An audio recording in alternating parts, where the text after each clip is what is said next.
What's up, guys? Ted from Immersion here, and it's Sunday, unfortunately, the 1st of November, rather than Friday, for your D&D update.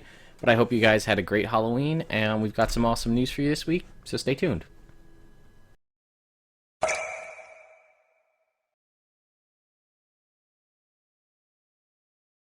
Alright, so let's jump right in. We had Sword Coast Legends released last week. This coming week, a couple days from now, the public will be having access to the Sword Coast Adventurer's Guide.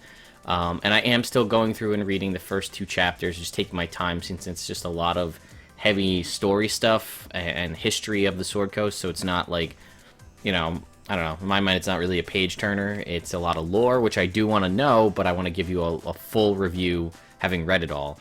But I do appreciate all the likes and comments that you guys have given me on the What's New video, so again, thank you all for that. Speaking of Sword Coast Adventurer's Guide, Malcolm Yates on YouTube had asked me, is there a map of the Sword Coast in the book? And there is. There's a really big, expansive map.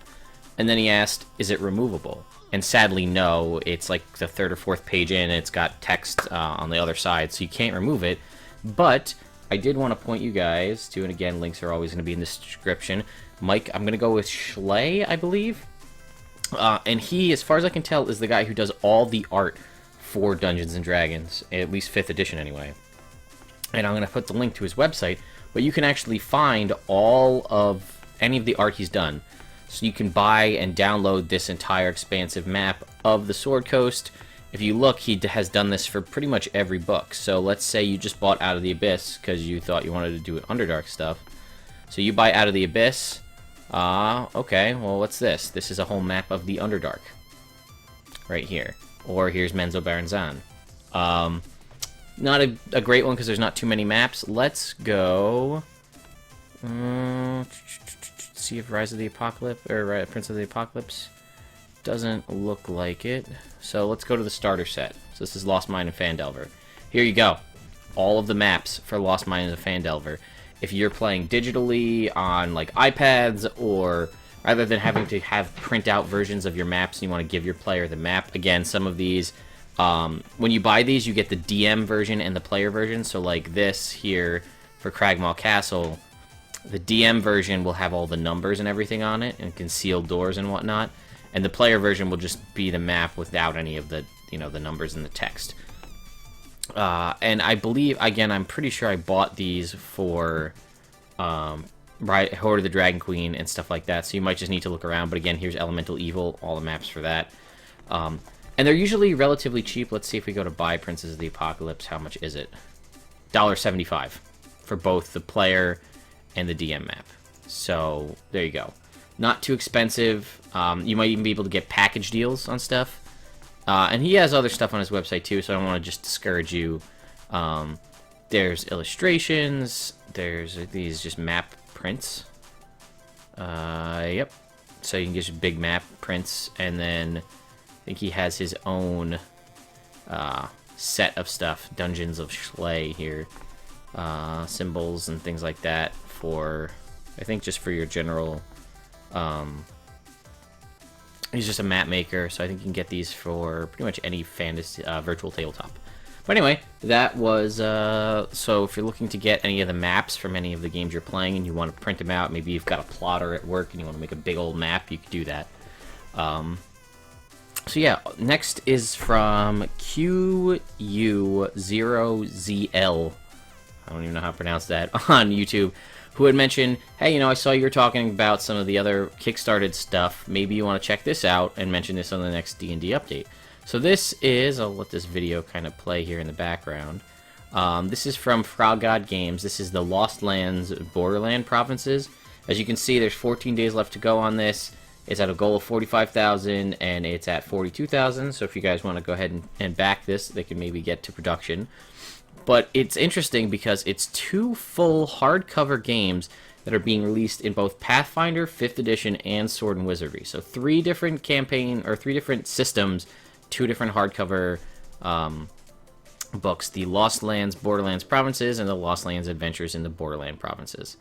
I'm not going to go through too much. If you guys want to check this out, there's all the background of it, where it came from, some of the other cool stuff that it has inside it.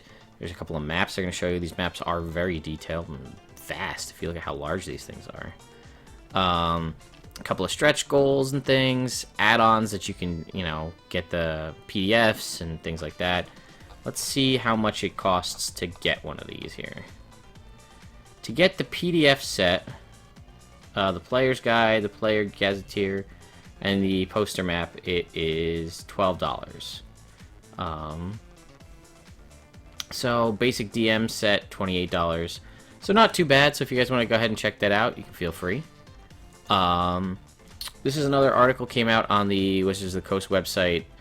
Sword Coast Legends, again, we've been talking a lot about that. Again, I do plan to have a review of that in the future. But Chris Perkins, who is the DM who does all the stuff for Acquisitions Inc., he is going to be playing Sword Coast Legends, and he's looking for help to design it. There's a pretty couple of funny Vine videos out there of him trying to do voiceovers for various different fan-suggested things, like a hook horror with a serious itch and things like that. So you can look here. I'll post the link in the description again. And he's also looking for players, people to come and fans to play the game as well, not just to help design. There's a short article about the state of the game of Sword Coast Legends. There's a pumpkin, you know, Halloween patch, and, you know, all the kind of community-based things that, you know, what they're planning to have come soon. Look, there's plan for Rage of Demons in the future. But it, you know, it's just basically patch notes for Sword Coast Legends. So be sure to check that out if you guys are unaware. This is something else. This is GOG.com, and I could be completely wrong, but I thought it was Good Old Games. I'm pretty sure that's what it is. But there's a ton of old classic D&D stuff here. So you can see like old school, almost text adventure style stuff to like Baldur's Gate 2, I think Icewind Dale, Neverwinter Nights, and there's a ton of really old classic D&D games. Like, let's say you wanted Demon's Stone. $10. DRM free. There you go. Ready to play. So, again, I'll have the link in the description. You can feel free to check this out. They were actually giving away a package of a bunch of these on the Extra Life stream as well.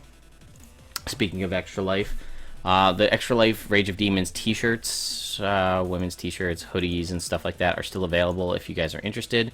They are $20 each. Let's see. There was some Rage of Demons Halloween cards. Again, I'm after Halloween, unfortunately, so these are probably useless to you guys, but you can again check these out. Again, links in the description. If you know, and again, maybe spoilers, I don't know, I guess. In Out of the Abyss, there is a section where there could be a wedding for Zuggtmoy, and this is an article basically like, if you're incorporating Zuggtmoy's wedding into your game, here's how to kind of set that up. Here's invitations and decor and types of meals and bouquet toss and like just basically, I don't know, in my mind, and I could be wrong, and I'm sure there are people that, but like when I get together and play D&D, I don't imagine like, okay, now it's Zuggtmoy's wedding, let's break the game and have a wedding. Like, or I'm going to have portobello steaks, and there's a bouquet toss. And I mean, maybe that's your thing if you really like throwing parties and you want to do it that way. So here's some examples for things that you can help incorporate into the game. So, and lastly, just kind of an update. The Spellbook gaming boxes that I had mentioned last week, there's 4 days left to go on these. They are at $213,000 of their $5,000 goal. I have backed this myself. Apparently, I budged $90. There you go. So I will be getting one of these. I will be doing a full review of these when they come out. It looks like not till next year. However, there's a lot of cool new wood options unlocked, new trim, all sorts of different felts. They also have like a red, blue, and leather. You can get a special Acquisitions Inc. manual if you'd like. If you spend a lot more money, I think, than I did, the Wizard Backer, then you can actually get yours in time for this holiday season. And the Elderwood gift package, I think, also gets it for this holiday season. And for the rest of us, though, it looks like we're going to be waiting till early next year. And lastly, 51 hours to go as of posting this for the Tome of Beasts. They are at $137,000 of their $20,000 goal. I also backed this. I backed it so I would get the both hard and PDF copies of both the Book of Lairs and the actual Tome of Beasts itself. There's a lot of cool stuff. If you guys are artists or designers, I believe it's still open. They are currently, based at the current backer level they're at, taking 10 fan design monsters. Now, I'd have to look further into this, and I'm sure if you are thinking about it, you will too, of exactly what they want. Do they want statistics for the games or just concept and art? But they are taking 10 well-designed, like there's a contest. If you win, you can be one of the 10 backer design monsters that get added. You can again see the maps. Let's just talk about what they've added since then. So they're trying to get to 2,000 backers. That's, I believe, where they add 10 more. It goes to 20 backer design ones. They have 16, almost 1,700 backers right now.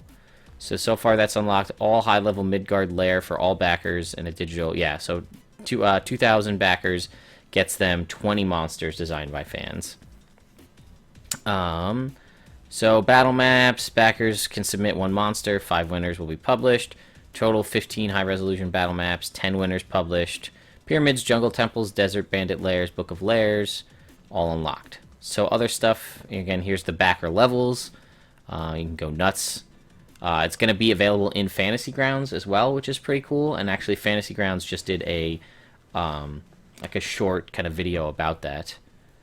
Speaking of which, I think I mentioned it before, but the Demon Hunter that was, or I mentioned it when it first came out, the Demon Hunter, it is now a free module available to those of you that use Fantasy Grounds. So you can download it and then have the Witch Hunter fully incorporated into your Fantasy Grounds campaign without having to do any of the work yourself. But again, you can do add-ons for all of these things, but let's look at 5 new monsters, digital tokens, Southland Heroes, more monsters, Cat and Mouse, a whole adventure, more digital monster tokens, Midgard Heroes for 5th edition PDF, Fey Lords and Ladies, Undead and Witchy Monsters, Raven's Call Adventure for 5th edition, Humanoid Monsters, Lair and Battle Maps for Void Dragon, 5 Desert Monsters, all monster tokens. I believe these actually are going to be physical printed, like sandwich stand pop-up tokens now, or maybe just actual like Pog style tokens. Forest Monsters, they have unlocked 10 high-level monsters, so I believe these are going to be for like around your level 20 campaigns, which is nice because there's not a ton of those. Here it is, printed monster pawns. Unlock a set of 300 printed stand-ups for Tome of Beasts monsters. 5 snow and mountain monsters.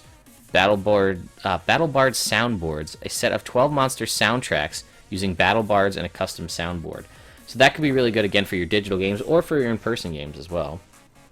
This stretch goal here, a villain codex. A bunch of villains and things. And 130k is the Imperial Ghoul Outpost Lair and Battle Map. So that's coming up, and if you can actually get all the way to 150, you get one designed by Jeff Grubb, which would be pretty sweet. But yeah, so you guys can again feel free to back this. I did, so I will be doing a full update on this when this book comes out as well. And again, I think we're looking at next spring for the hardcover. I don't know about the PDF. If we get the PDF in earlier, I will be giving you guys a review of the PDF. And then an actual quality review of more of, in case anything changes, and an actual quality of the book. Because if you know anything about me, I've had nothing but issues with my 5th edition Player's Handbook. I sent it to Wizards of the Coast to get rebound, and they sent it back, and the binding's coming out again. Like, my pages are just falling out. So, I'm thinking of just spiral binding it myself. But anyway, guys, that's your D&D update for this week. I took a lot of some fan kind of stuff and put it in here, and actually, I think I kind of want to move more towards that. So if you guys have cool D&D related stuff that you found on the internet that you want to make it into next week's update, send the links to me, comment on this video on YouTube, send them to nerdimmersion@gmail.com. Whatever it is, let me know, and I will go ahead and I will put them in the video. And I'm also thinking about maybe adding a little fan section at the end. Questions and answers stuff possibly, but if you guys want to just one short little line or something, kind of a fun, goofy favorite experience of a D&D game that you've played either this week, recently, or overall, and I'll just kind of include that at the end as a little kind of way to outro it.